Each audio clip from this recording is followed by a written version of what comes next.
पक्ष की चतुर्थी को करवा चौथ कहते हैं। इसमें गणेश जी का पूजन करके उन्हें पूजन दान से प्रसन्न किया जाता है। इसमें गेहूं का करवा भर के पूजन किया जाता है और विवाहित लड़कियों के यहाँ चीनी के करवे पीहर से भेजे जाते हैं तथा इसमें निम्नलिखित कहानियाँ सुनकर चंद्रोदय में देकर व्रत खोला जाता है। कथा।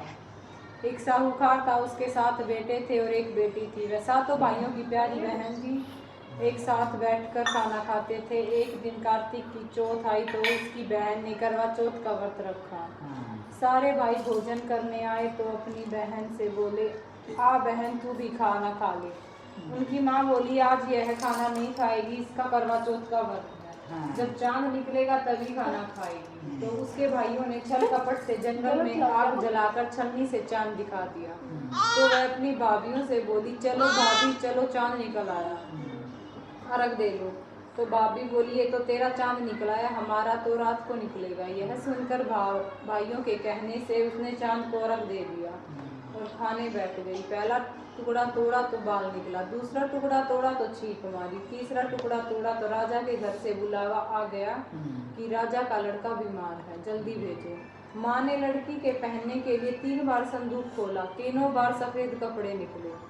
अब उसको सफ़ेद कपड़े पहनाकर ही ससुराल भेज दिया और माँ ने लड़की के पल्ले में एक सोने का सिक्का बांध दिया और बोली, रास्ते में जो भी मिले पैर पड़ती जाइयो, जो तुझे सुहाग की आशीष दे उसे सोने का सिक्का दे देना और पल्ले को गांठ लगा लेना। अब उसे रास्ते में जो कोई भी मिला सबके पैर पड़ी, पर किसी ने भी सुहाग का आशीष नहीं दी।